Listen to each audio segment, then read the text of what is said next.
자, 이번 시간에는 꿈의 정의에 대해서 설명을 할까 합니다. 꿈의 정의는 사람마다 다 생각한 것이 틀리겠지만은 꿈은 미해결 관심사 예지라고 생각하면 됩니다. 미해결사. 해결된 것은 꿈꿀 필요가 없거든요. 그러니까 꿈은 해결되지 않는 일을 미리 아는 것이다. 그래서 꿈은 미해결 관심사를 아는 것, 예지하는 것, 이렇게 마음에 단단히 묶어 두시고, 그러면 그 말을 조금 다시 좀 쉽게 생각한다면은 우리가 매일 고뇌하고 사는데 그 고뇌의 해답이 꿈으로 나온다. 그래서 우리는 미래에 대해서 고뇌한 대답이 나와 있는데 그것을 상징이라는 이 표현으로 나오기 때문에 이렇게 해석을 못하고 꿈에 대한 미신이 생기는 것이거든요. 그 상징이라는 것은 우리가 과거에 또 불교에서는 전생이라도 말하고 또 우리가 상식적으로는 과거의 기억과 관념과 이것을 갖다가 꿈의 재료로 사용하는 거거든요. 그러니까 꿈은 상징을 언어를 풀어내면 꿈은 다 해결할 수가 있습니다. 그래서 꿈은 사실은 개꿈이 없다고 볼 수가 있습니다. 꿈에 기억이 되느냐 안 되느냐를 따져서 꿈은 기억이 되는 것만 풀어내면 됩니다. 그 기억이 되지 않는 것은 그렇게 중요시 여길 필요가 없고요. 그런데 우리가 부처가 되고 깨닫지 않은 사람은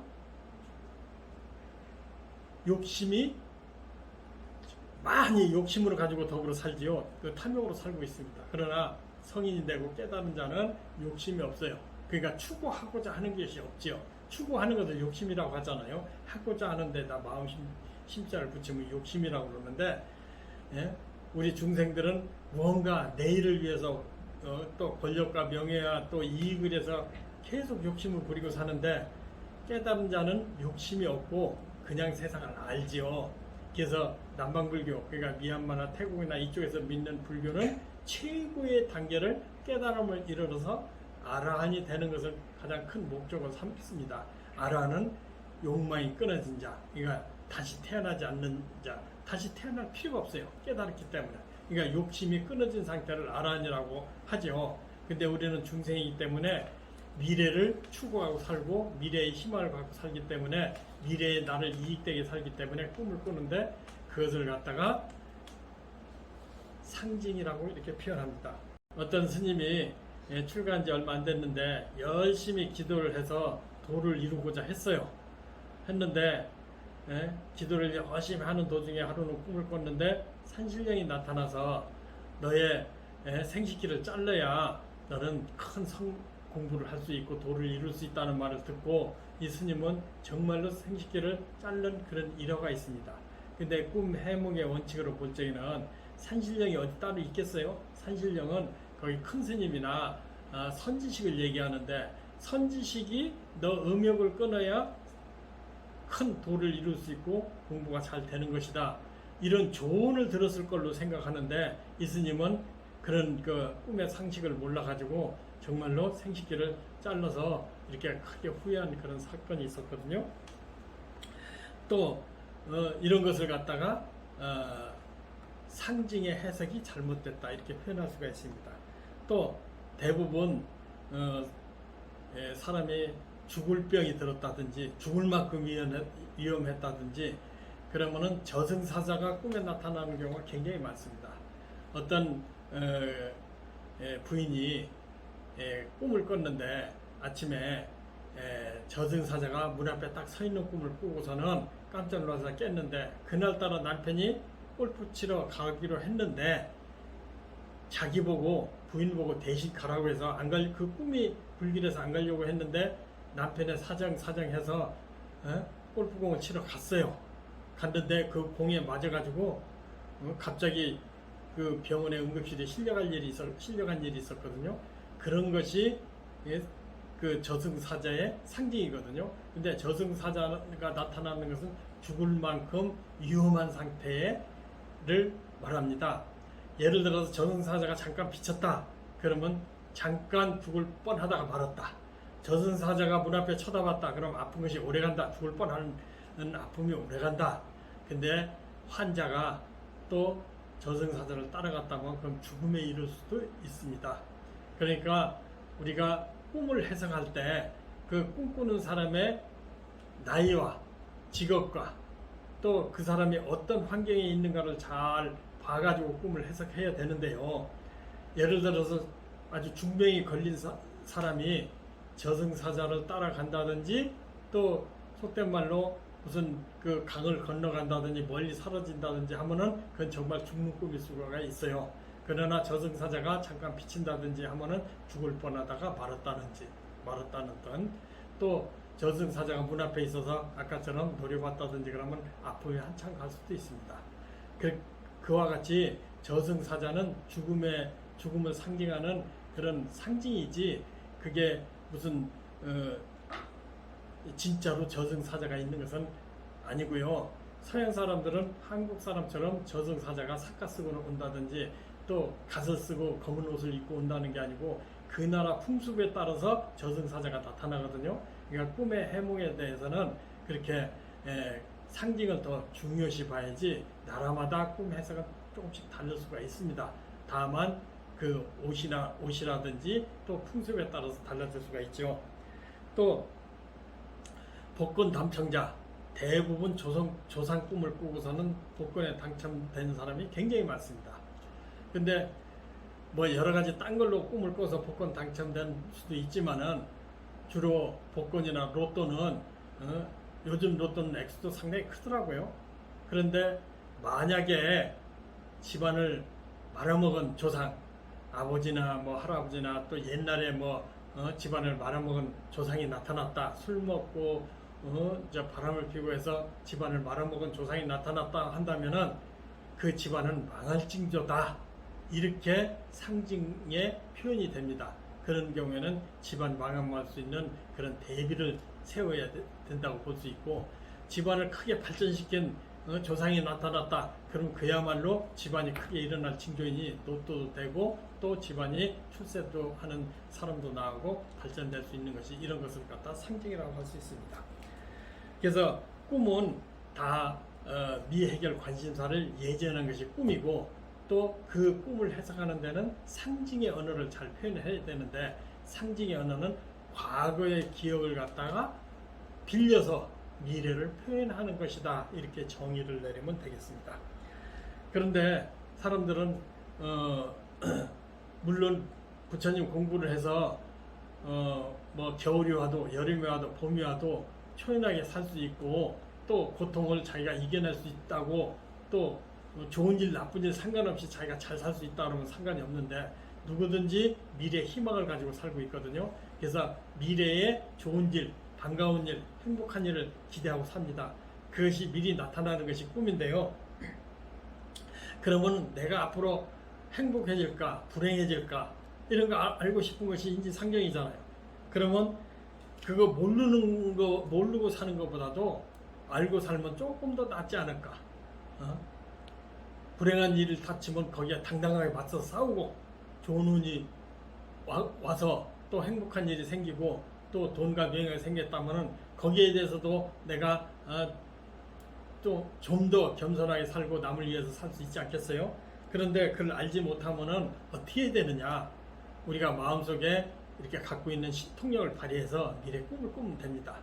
그래서 미래 꿈을 꾸는데 어떻게 꾸느냐? 그걸 내 마음대로 됩니까? 됩니다. 예를 들어서 옛날에 이해창 후보와 노무현 후보가 대선에서 막 붙었을 때 많은 사람들이 저한테 누가 대통령 되느냐고 이렇게 질문을 많이 하는데 확실하게 누가 된다고 장담할 수가 없잖아요. 대세적으로는 이해창 후보가 된다고 모든 사람이 얘기했지만은 그 선거는 막판까지 알 수가 없잖아요. 그래서 일주일 동안 제가 기도를 했어요. 이번 대선에 대통령 되는 사람을 알게 해달라고 기도를 했어요. 그랬는데 일주일째 미국의 부시 대통령이 황제복을 입고 와서 나보고 악수하자고 해서 악수를 한 꿈이 있었어요. 그 꿈을 꾼 다음에 차기 대통령은 나하고 인연 있는 사람, 나하고 악수하는 사람이구나 이렇게 확신을 가졌었어요. 그랬더니 어떤 사람들은 나보고 압수 좀 하자고, 우리 아들하고 압수 좀 해달라고, 우리 아들도 대통령 되게. 그건 이제 농담이고요. 정말로 그 꿈꾸고 며칠 있다가 그 노무현 대통령 후보의 불교 특보가 저를 찾아왔어요. 찾아와서 내가 노무현 후보에 그 줄을 섰는데 스님 생각은 어떻게 하느냐고. 그래서 그 꿈꾼 생각이 나가지고 노무현 후보가 틀림없이 대통령 되겠구나 이렇게 확신을 가진 사례가 있었어요. 그래서 줄 잘 섰다. 노무현 후보가 틀림없이 대통령이 된다. 그래서 어떻게 그걸 확신할 수 있느냐. 내가 꿈을 연구를 했는데 이러이러한 꿈을 꿨다. 그랬더니 권 여사한테 그 얘기를 해줄 수 있느냐. 그래서 권 여사 만나서 제가 그 얘기를 해줬어요. 권 여사도 묻길래 어떻게 해서 그렇게 알 수가 있느냐. 제가 기도를 해서 선목을 받았습니다. 기도해서 뭐 암시를 받았다고 하면 못 알아들을까봐 선목을 받았습니다. 그랬더니 고개를 끄덕끄덕 하더라고요. 근데 정말로 당선이 돼서 뭐 노무현 대통령 보냈는지 특보가 자기 돈으로 줬는지 돈 100만 원하고 취임식에 초청장을 받은 그런 일이 있었습니다. 이와 같이 자기 미래를 정확하게 알고 거기에 대비하고 싶다고 하면 기도하는 것도 자기 암시에 들어갑니다. 제가 최면술을 공부를 했는데요. 최면술의 가장 핵심은 암시거든요. 암시라는 것은 자기한테 이렇게 주문하는 거나 똑같습니다. 그러니까 기도하는 거나 똑같죠. 그러니까 암시를 자꾸 하다 보면 꿈에 대해서 그 대답이 나오듯이 이렇게 암시를 자꾸 하고 기도를 하면은 미래에 자기가 해결하지 못한 거 대답이 나옵니다. 꿈으로. 다만 그걸 상징으로 풀이하면은 미래를 알 수가 있죠. 그런데 그렇게 미래를 알 수 있는 그 능력이 그럼 어디서 오는가요? 아닙니다. 불교에서는 일체 유심조라고 했잖아요.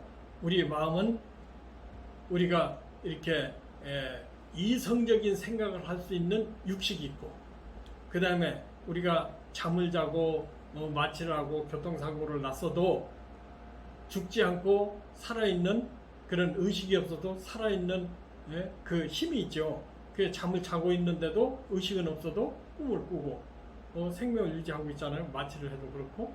그렇기 때문에 그런 신통한 능력은 우리가 잠재되어 있습니다. 그래서 잠재의식이라고도 말하는데요. 그것은 불교에서는 팔식이라고 얘기합니다. 아레야식이라고도 얘기하고요. 그 다음에 의식을 제6의식이라고 얘기를 하는데, 육식은 우리가 이성적인 거, 그 다음에 판단하고 경계하고 긴장하는 저기를 얘기를 해요.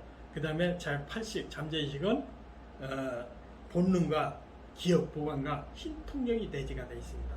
그래서 육식이 하고자 해서 강력하게 의지를 붙이고 발언을 하면은 소문이 이루어지는 것은 팔식의 역할이기 때문에 그 팔식은 우주 전체를 다 감싸고 있습니다. 그걸 불성이라고도 얘기하죠. 그것을 깨닫는 사람은 부처가 되는데, 육식, 팔식을 균형 있게 갖고 있는 마음을 얘기합니다. 그럼 육식과 칠식에서 하나가 빠졌지요. 칠식이 있는데 육식과 칠식에 왔다 갔다 하면서 의식을 전달하고 또 임무를 수행하는 사령 역할을 하는 그런 마음이 하나 있는데요. 그것을 만화식이라고 말라식이라고 하고 칠식이 있습니다. 대부분 사람이 중생으로 사는 것은 그 자기 이익 때문에 그 칠식이 왜곡 전달을 하기 때문에 우리가 나만 이익되게 하고 남을 피해를 주어서라도 나만 잘 살겠다고 하는 것이 그 칠식의 잘못된 왜곡된 마음 때문에 그렇습니다. 그렇기 때문에 우리가 미래를 알고자 한다면은 의식에서 고뇌를 하고 그 잠이 들면은 그 대답이 나오는 것이 꿈이라고 할 수 있습니다. 그러니까 미래를 알고자 하면은 내가 마인드 컨트롤을 하고 또 암시를 주고 또 기도를 해서 미래의 꿈을 꾸면 그걸 해석하면 우리 미래는 많은 해결사 역할을 할 수 있다고 봅니다. 그래서 결과적으로 보면은 중생은 꿈이 있고 우리가 이 번뇌를 해결하고 깨달음을 이르러서 또 이 세상에 다시 윤회해서 해결이 되는 아라한이라든지 부처님이 된다는 것을 소원해서 불교에서는 발언하고 공부하는 것을 수행이라고 하죠. 근데 일반 사람들은 우리가 해탈하고 태어나지 않는 수행보다는 돈과 권력과 명예를 얻고자 많이 하잖아요. 그런데 꿈으로 인해서 우리가 미래 살아가는 데는 불행한 것도 꿈을 꾸고 길한 것도 꿈을 꾸는데 길한 것보다는 불행한 꿈을 꿀 때는 어떻게 하느냐. 그런데 실질적으로 꿈에서 불행한 일은 우리가 대부분 다 알고 있는 일을 꿈을 꾸는 수가 많습니다. 그리고 꿈은 기억되는 것만 해석을 하면 되고 또 미래에서 불행이 닥친다 하는 것은 다 내가 감당할 만한 그런 일이기 때문에 그렇게 크게 걱정 안 해도 되고 다음 시간에는 좀 더 세밀한 꿈의 해석에 시간을 갖도록 하겠습니다.